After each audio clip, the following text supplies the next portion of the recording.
উপস্থিতি আজকে ঐতিহাসিক সমাবেশে এ পর্যায়ে প্রধান অতিথির বক্তব্য নিয়ে আসছেন ইসলামী আন্দোলন বাংলাদেশ মনোনীত নোয়াখালী 4 সদর সুবর্ণচর আসনের এমপি পদপ্রার্থী জননেতা মাওলানা ফিরোজ আলম। বক্তব্য নিয়ে আসছেন জননেতা মাওলানা ফিরোজ আলম। নারায়ে তাকবীর। ইসলামী আন্দোলন বাংলাদেশ জিন্দাবাদ জিন্দাবাদ। এই সারা শুনে কোন নেতা আছে? এই কোন নেতা? ফিরোজ ভাই জোরসে বলো। ফিরোজ ভাই সবাই মিলে। ফিরোজ ভাই একে তালে। ফিরোজ ভাই উচ্চ স্বরে। ফিরোজ ভাই সারা শুনে। ফিরোজ ভাই সুবর্ণচরে। ফিরোজ ভাই যোগ্য নেতা। ফিরোজ ভাই আমাদের নেতা। ফিরোজ ভাই তোমার নেতা। ফিরোজ ভাই সবার সেরা। ফিরোজ ভাই সুবর্ণচর কোন মার্কা আছে? সেই মার্কা হাত পাকা জোরসে বলো। হাত পাকা আগামীতে হাত পাকা চাইরা শুনে হাত পাকা তাই হবে। হাত পাকা ফিরোজ ভাই হাত পাকা। তাকবীর আল্লাহু আকবার।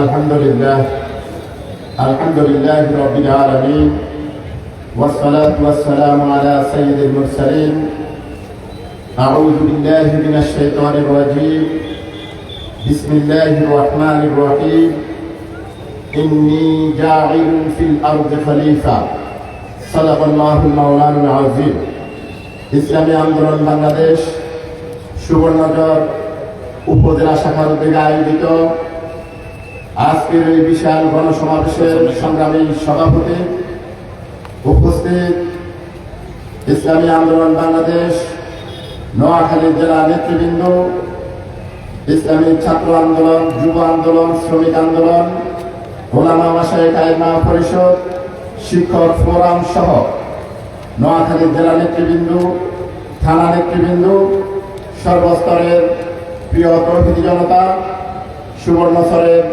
এবং সদর উপজেলা আজকের এই গণসমাবেশে উপস্থিত সংগ্রামী তৌহিদি জনতা, মহান রব্বুল আলামিনের দরবারে শুকরিয়া আদায় করছি যে আজকের এই প্রতিকূল আবহাওয়া আমরা এই গণসমাবেশে উপস্থিত হতে পেরেছি জন্য সবাই শুকরিয়া আদায় করি আলহামদুলিল্লাহ।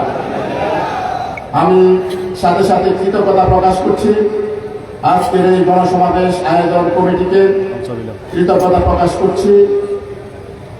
আজকের এই গণসমাবেশে বিশিষ্ট ওলামায়ে কেরাম ব্যক্তিবর্গগণ এসে আজকের এই সমাবেশকে অলংকৃত করার জন্য আমি বিশেষভাবে কৃতজ্ঞতা প্রকাশ করছি সুবর্ণচরের প্রত্যন্ত অঞ্চলের ইউনিয়ন ওয়ার্ড দায়িত্বশীলদের প্রতি। কারণ আজকে তাদের এই অক্লান্ত পরিশ্রমে আজকের এই গণসমাবেশ, আজকের এই গণসমাবেশে আপনারা যারা দাওয়াত পেয়ে আজকে অংশগ্রহণ করেছেন, আজকের এই গণসমাবেশকে সফল করার জন্য সর্বস্তরের সুবর্ণচরবাসীকে আমি ধন্যবাদ জানাই। সংগ্রামী উপস্থিতি, সময় খুব বেশি নাই, আমি সংক্ষিপ্ত কথা বলবো। আজকের এই সদর সুবর্ণচর আসনে পীর সাহেব চরমনার মনোনীত প্রার্থী হিসেবে আমাকে ঘোষণা করছেন। আগামী ত্রয়োদশ জাতীয় সংসদ নির্বাচন খুব সন্নিকট, কিন্তু এই নির্বাচন নিয়ে অনেক চক্রান্ত চলতেছে।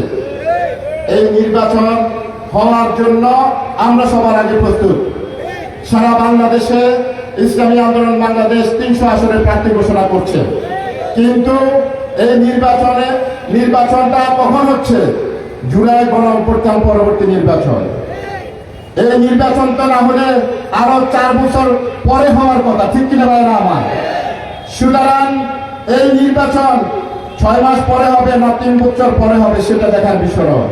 কিন্তু এই জুলাই গণঅভ্যুত্থানের যে স্পিরিট, এই জুলাই গণঅভ্যুত্থানের যে মূল আকাঙ্ক্ষা, যে সংবিধান এবং যে রাষ্ট্র ব্যবস্থা, যে 72-এর যে মানবতা বিরোধী সংবিধান, এই সংবিধানের সংস্কার ছাড়া আগামী নির্বাচন হবে না।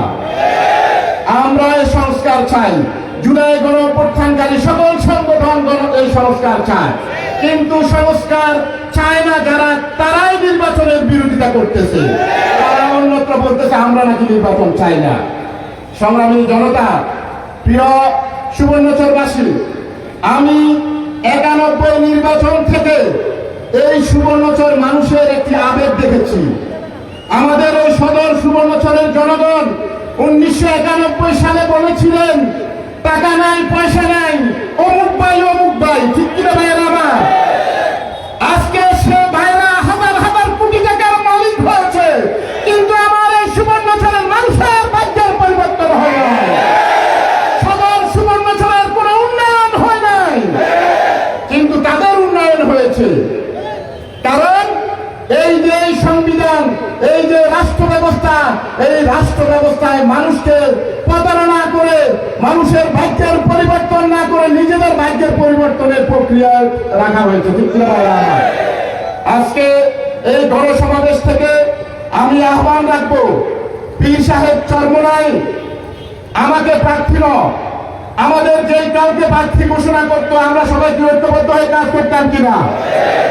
আজকে ইসলামী আন্দোলন বাংলাদেশের জেলা সভাপতি আছেন, ইসলামী আন্দোলন বাংলাদেশের সাবেক দীর্ঘ সময়ের আমাদের নেতৃত্ব দানকারী আমাদের সাবেক সভাপতি, আমাদের জেলা উপদেষ্টা জেলা মাওলানা মাহমুদুর রহমান সাহেব উপস্থিত আছেন। আমাদের জেলা মুজাহিদ কমিটির সাবেক সদর নোয়াখালী দক্ষিণ জেলা ইসলামী আন্দোলনের বর্তমান উপদেষ্টা জেলা মাওলানা জাফরুল্লাহ সাহেব আছে।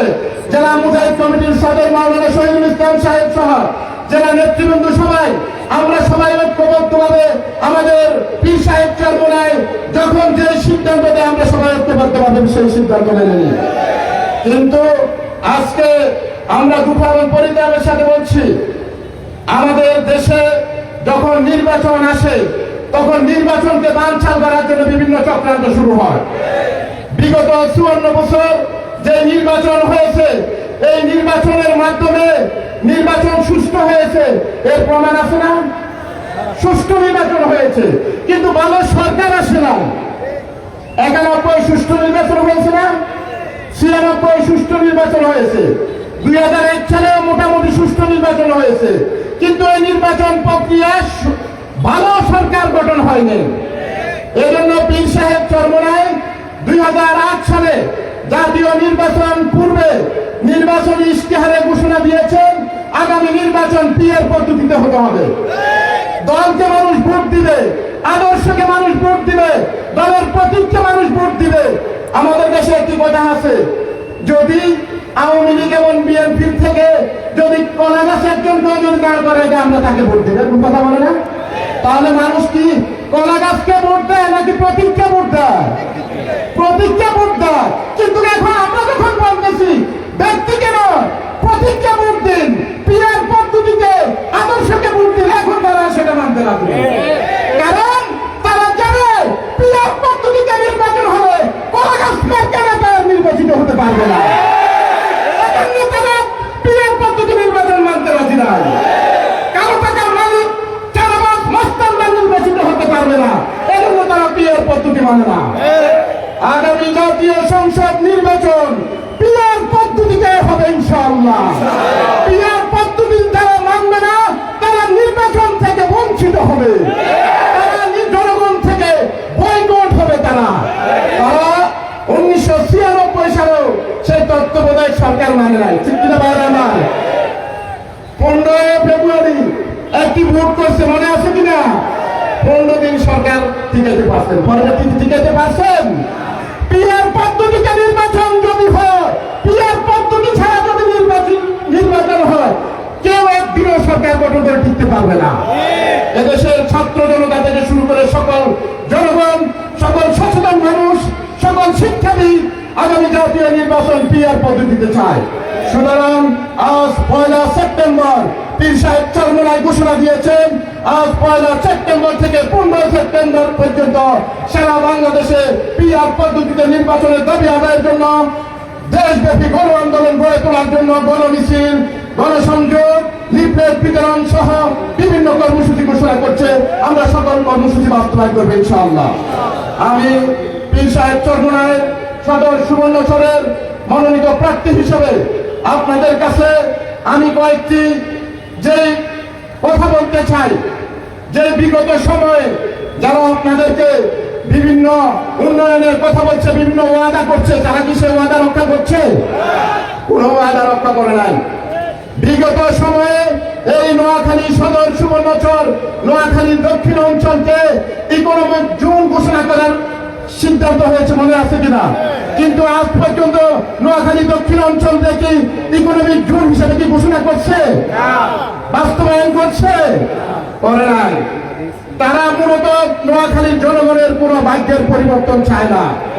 আজকে থেকে দীর্ঘ কয়েক যুগ পূর্বে নোয়াখালীতে বিমানবন্দর ঘোষণা করছেন, কিন্তু বিমানবন্দর এখনো কি কার্যকর হয়েছে? হয়নি। নোয়াখালীতে কিচ্ছু হয়নি। এরা শুধু আখের নিজেদের গোছাচ্ছে, আখের গোছাইছে।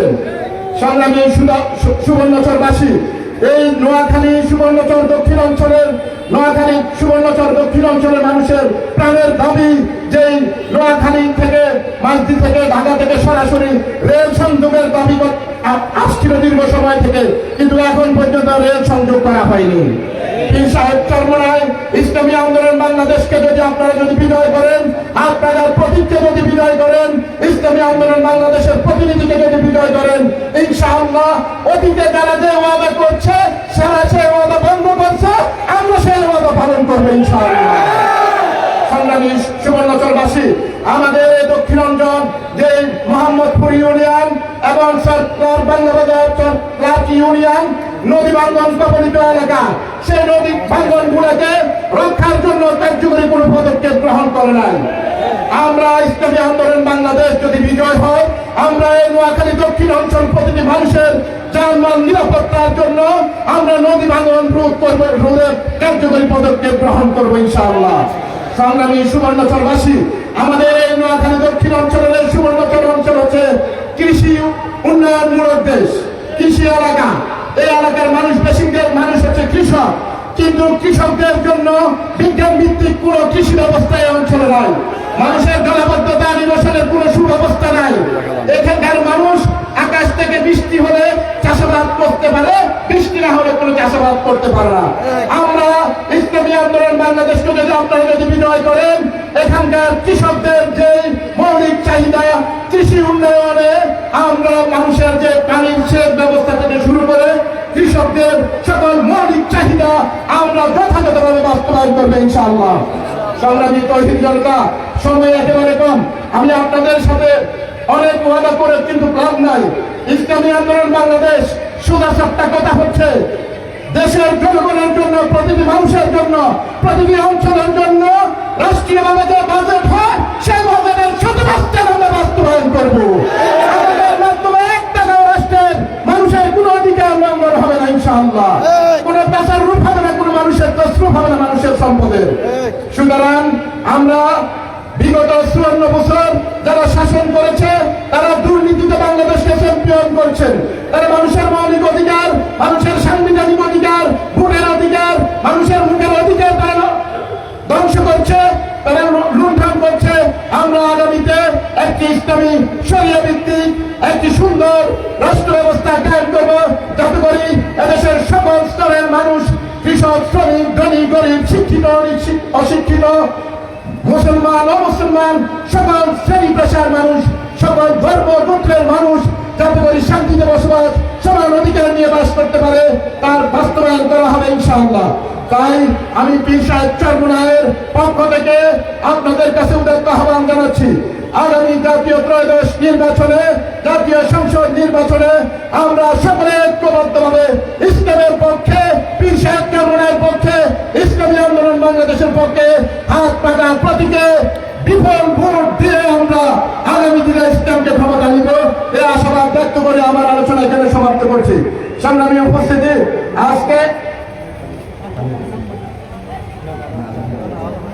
আজকে সারা দেশে বিভিন্ন